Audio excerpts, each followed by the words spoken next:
السلام علیکم ورحمۃ اللہ وبرکاتہ۔ ڈیئر بردر اینڈ سسٹر، آج میں یہاں پر آپ سب کے سامنے یاسمین ایکس مسلم کا اعتراض لے کر آئی ہوں۔ کس قدر گھٹیا اعتراض کیا ہے اس نے، چلیے پہلے اسے سن لیتے ہیں۔ آپ کسی خدا کو نہیں مانتی؟ مطلب ایسا ہے کہ اگر اللہ ہے اور اللہ ہوتا تو وہ محمد کو نبی نہیں چنتا، کیونکہ محمد کا چرتر ایسا ہے کہ اس کو کوئی انسان جو ہے وہ اچھا نوکر بھی نہ رکھے اپنے اس میں کوئی کمپنی میں آپ کرو۔ میں آپ کو منع نہیں کر رہی، لیکن میرے نظر میں جس نے 6 سال کے بچے کے ساتھ شادی کری اور 9 سال میں اس کے ساتھ سیکس، تو ہم نے دیکھا کہ اس کم عقل بدتمیز عورت نے کتنا گھٹیا الزام لگایا ہے آپ صلی اللہ علیہ وسلم پر۔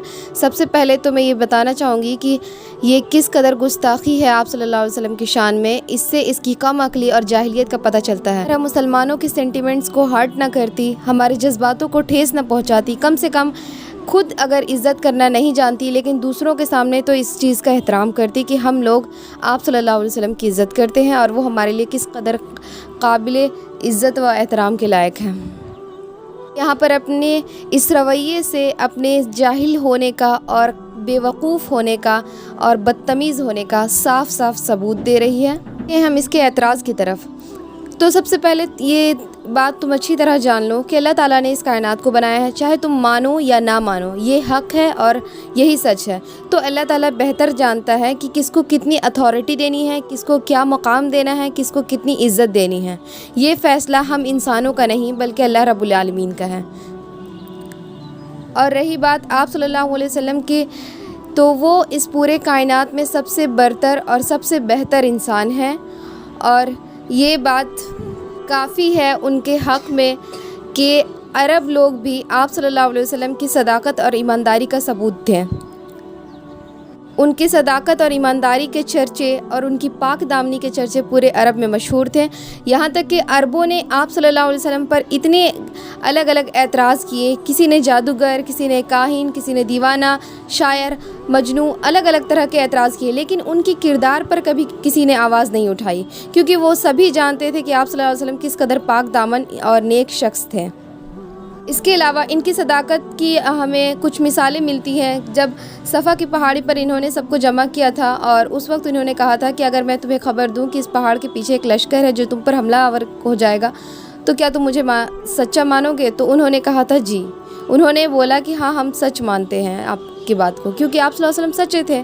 اس کے علاوہ ایک دوسری مثال ہمیں ملتی ہے کہ جب ابو سفیان جب قیصر روم کے ہرقل سے مخاطب تھا، تب اس نے آپ صلی اللہ علیہ وسلم کے عادات و صفات کے بارے میں پوچھا تھا کہ وہ کیسے ہیں، کیا انہوں نے کبھی جھوٹ بولا؟ تو اس نے بتایا، ابو سفیان اس وقت ایمان نہیں لائے تھے، تو انہوں نے بتایا کہ نہیں، وہ جھوٹے نہیں ہیں۔ اس کے علاوہ ان کے بارے میں پوچھا گیا کیا وہ عہد شکنی ہے، یعنی وعدوں کو توڑتے ہیں، تو اس نے یہ بھی بتایا کہ نہیں، ایسا بھی نہیں ہے۔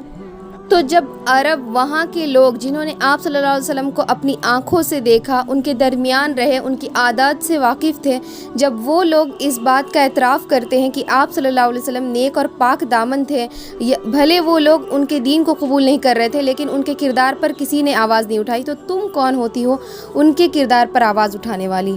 میں تمہارے لیے ایک ریفرنس پیش کرنا چاہتی ہوں کہ مائیکل ہارٹ کی بک دا 100، یعنی کہ اس بک میں جس میں دا موسٹ انفلوئنشل پرسن، ان کو رینک دیا گیا ہے کہ کون سب سے بیسٹ پرسن ہے، اس کے بعد سیکنڈ لیول پر کون ہے، تھرڈ لیول پر کون ہے۔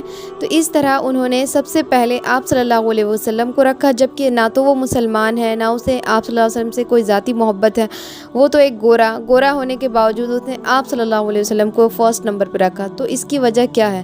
یعنی کہ وہ گورا بھی جانتا ہے کہ آپ صلی اللہ علیہ وسلم دنیا کے بہترین انسان تھے۔ اور مجھے یہ بات سمجھ میں نہیں آتی کہ ان کم عقل جاہلوں کو آخر اسی بات پر کیوں اتنی تکلیف ہوتی ہے، ان کے پیٹ میں اتنا درد کیوں ہوتا ہے کہ آپ صلی اللہ علیہ وسلم نے ایک امی عائشہ سے 6 سال کی عمر میں نکاح کیا، تو جب آپ اس نکاح کو دیکھ رہے ہوتے ہیں تو آپ پہلے والے نکاح کو کیوں نہیں دیکھتے، جب آپ صلی اللہ علیہ وسلم ایک نوجوان کنوارا 25 سال کی عمر میں 2 مرتبہ بیوہ ہوئی، 40 سال حضرت خدیجہ رضی اللہ تعالیٰ سے اپنا پہلا نکاح کیا، تب تو کسی کی آواز نہیں اٹھتی کہ آپ صلی اللہ علیہ وسلم نے بیوہ سے نکاح کیوں کیا تھا، اور جب تک وہ حیات رہی تب تک آپ صلی اللہ علیہ وسلم نے کسی اور سے نکاح نہیں کیا، تب ان کی بولتی کیوں بند ہو جاتی ہے؟ بات پر دین چھوڑ دیا کیوں؟ کیونکہ تمہیں آپ صلی اللہ علیہ وسلم کے کردار پر شک تھا۔ یہ لوگ صرف اور صرف جھوٹ بولتے ہیں کہ انہیں دین کی یہ بات پسند نہ آئی تو انہوں نے دین کو چھوڑ دیا۔ یہ لوگ مکار اور اپنی خواہشوں کی پوجا کرنے والے لوگ ہوتے ہیں۔ ان سے اپنی خواہشوں کی قربانیاں نہیں دی جاتی، جس کی وجہ کر یہ دین چھوڑتے ہیں اور پھر ایسے بھدے اور بیہودہ اعتراضات کیا کرتے ہیں۔ مجھے امید ہے کہ آپ سب سامعین کو میری یہ بات سمجھ میں آ گئی ہوگی اور آپ سب کو اس اعتراض کا بہترین جواب مل گیا ہوگا انشاءاللہ۔ اور یہ عورت صرف لوگوں کو بھٹکا رہی ہے، اس کا کام ہی لوگوں کو بھٹکانا ہے، کیونکہ اسے خود دین تو سمجھ میں آیا نہیں، اب یہ چاہتی ہے کہ لوگوں کو کیسے گمراہ کریں۔ یہ لوگ جھوٹے، مکار اور بدتمیز ہوتے ہیں، تو ان لوگوں کی باتوں میں نہ پڑیں۔ ان کو ضرورت ہے کہ یہ جائیں اور اپنے علم کو چیک کریں، اس کے بعد پھر آ کر بات کریں۔ تب تک کے لیے جزاکم اللہ خیرن کثیرہ۔ السلام علیکم ورحمۃ اللہ وبرکاتہ۔